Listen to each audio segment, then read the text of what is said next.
I'd say the toughest part was accepting that I needed a bag.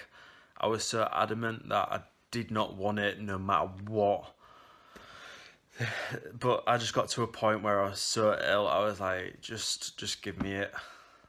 I think I went a while without eating and I was still going to the toilet loads and I was just in so much agonising pain every day. I was like, please just give me the bag. And I didn't really know much about what they were like or anything. I knew my uncle had one, but I didn't know much about it. But 2 years on, I'd say I'm pretty happy with it. I've accepted it.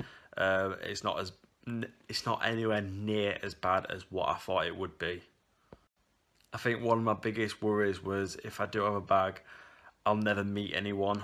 I just thought my confidence would go with girls, but there's plenty of people out there in long relationships that have got bags.